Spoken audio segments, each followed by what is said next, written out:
Welcome to Business Book Daily. Today I'm breaking down a book about how smart companies use data to grow faster and make better decisions without getting lost in dashboards.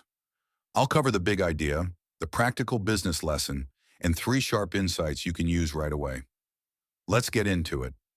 But first, a word from our sponsor. Want to sell more without adding fixed payroll?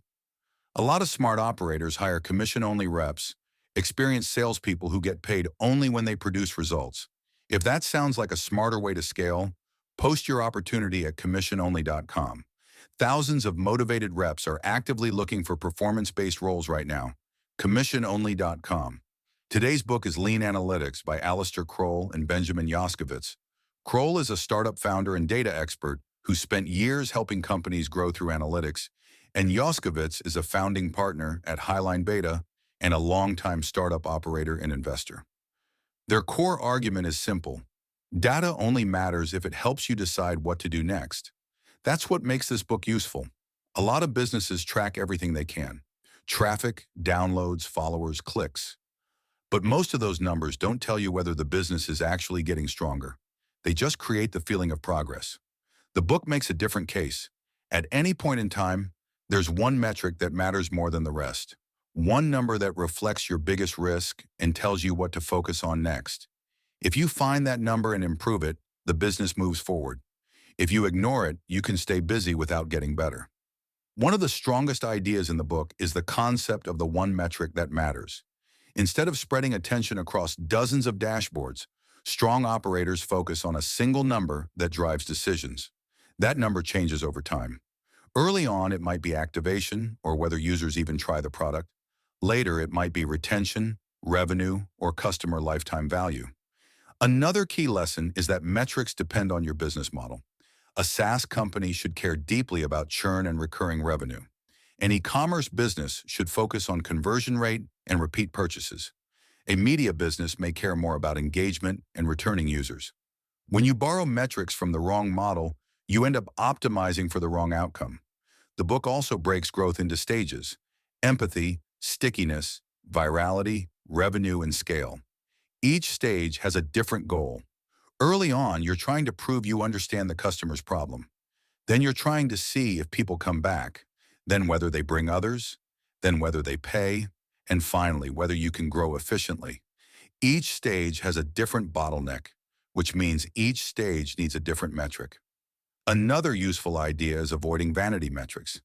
Big numbers like total users or page views can look impressive, but they often hide weak performance. A business with thousands of one-time users is weaker than a business with a smaller group of loyal, repeat customers. The numbers that matter are tied to behavior that leads to growth, not just attention. The book also highlights cohort analysis as a simple but powerful tool. Instead of looking at all customers together, you group them based on when they joined.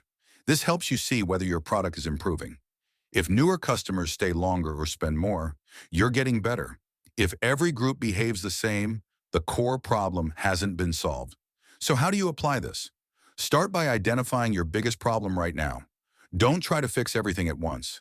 Choose the one area that's holding the business back the most and pick a metric that clearly shows progress in that area. Next, simplify your dashboard. Keep a few supporting numbers, but make one metric the main focus. Everyone on your team should know what it is and how their work affects it. If a metric doesn't change behavior, it's not useful. Then break that metric into drivers you can control. If retention is weak, look at onboarding, product usage, and support. If conversion is low, look at pricing, messaging, and friction in the buying process. This turns data into action instead of just reporting. Finally, track progress using cohorts instead of totals. That keeps you from being misled by surface-level growth and helps you see whether the business is actually improving over time. Now, here are 3 insights worth sharing. First, most companies don't have a data problem, they have a focus problem, and too many metrics hide the one number that should drive the next decision. Second, vanity metrics make weak businesses feel successful, but only retention, revenue, and repeat behavior show real strength. Third, strong operators don't measure everything. They measure the one thing that proves the business is getting better. Today's closing sponsor is memoirghostwriting.com. Many of the best business books start as ideas leaders have been refining for years. Memoir, ghostwriting.com works with founders, executives, and industry experts to turn those ideas into polished business books that build authority, attract leads, and open doors. They handle everything from interviews to writing to editing to publishing. If there's a book in your head that should already be helping your business, learn more at memoirghostwriting.com. That's it for today. See you next time.